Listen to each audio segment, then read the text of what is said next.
ఇప్పుడు మొక్కు అంటే ఆ ఆపత్కాలమునందు నువ్వు ఒక సంకల్పం చేసుకున్నావు.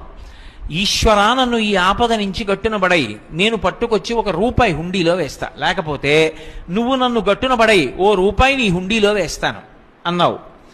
ఆపద నుంచి గట్టున పడిపోయావు. నీ దగ్గర కోట్లు నుండి ₹1 ఇస్తా అన్నావా? ఆ ఆలోచన ఉండదు. అందుకే చెప్పాను వ్యాపారము కాదు అని చెప్పాను. అది వెంకటేశ్వరుడే అంగీకరించాడు. ఒకసారి ఆపద వచ్చిన తరువాత మాత్రం వాడు బుద్ధిని దిద్దుకోవాలి. ఇప్పుడు మొక్కు తీర్చుకొనుట అన్న మాటకు అర్థం ఏమిటంటే, నేను ₹1 స్వామివారి హుండీలో వేస్తాను అని చెప్పాను. స్వామివారి హుండీలో ₹1 వేస్తాను అంటే నా పక్కింటి వాళ్ళు తిరుపతి ఎడుతున్నారనుకోండి, నేను పక్కింటి వాళ్ళకి ₹1 ఇచ్చి హుండీలో వేయండి అని పంపించకూడదు. మొక్కు ఎప్పుడు తీరుతుంది? నేను హుండీలో ₹1 వేస్తాను అన్న మాటకు అర్థం నేను తిరుపతి వచ్చి అని కాదు. నేను తిరుపతి వెళ్ళాలి. నేను వెంకటాచలం వెళ్ళి స్వామిని దర్శించి, స్వామి నాకు కేవలము ధర్మమునందు అనురక్తిని ప్రసాదించమని ప్రార్థన చేసి ఈ ₹1 పట్టుకెళ్ళి హుండీలో వెయ్యాలి. అప్పుడు నా మొక్కు పూర్తవుతుంది.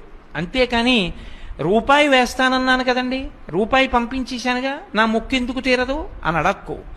₹1 వేస్తాను అన్న మాటకు అర్థం నేను వచ్చి వేస్తాను అని. వేస్తాను చేస్తాను అంటే నేనే, అంతే దాని అర్థం. ఇప్పుడు మొక్కు అంటే ఆ ఆపత్కాలమునందు నువ్వు ఒక సంకల్పం చేసుకున్నావు. ఈశ్వరా, నన్ను ఈ ఆపద నుంచి గట్టున బడై, నేను పట్టుకొచ్చి ₹1 హుండీలో వేస్తా, లేకపోతే నువ్వు నన్ను గట్టున బడై ₹1 నీ హుండీలో వేస్తాను అన్నావు.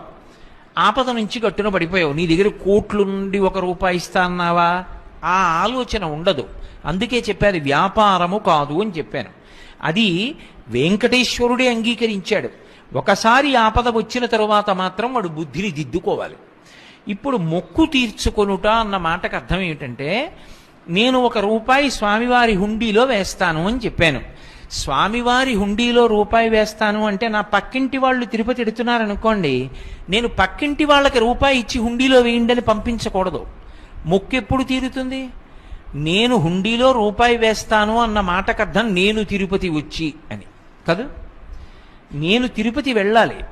నేను వెంకటాచలం వెళ్ళి స్వామిని దర్శించి, స్వామి నాకు కేవలము ధర్మమునందు అనురక్తిని ప్రసాదించమని ప్రార్థన చేసి ఈ ₹1 పట్టుకెళ్ళి హుండీలో వెయ్యాలి. అప్పుడు నా మొక్కు పూర్తవుతుంది. అంతేకాని ₹1 వేస్తానన్నాను కదండి, ₹1 పంపించేశానుగా, నా మొక్కు ఎందుకు తీరదు అని అడక్కు. ₹1 వేస్తాను అన్న మాటకు అర్థం నేను వచ్చి వేస్తాను అని. వేస్తాను చేస్తాను అంటే నేనే, అంతే దాని అర్థం.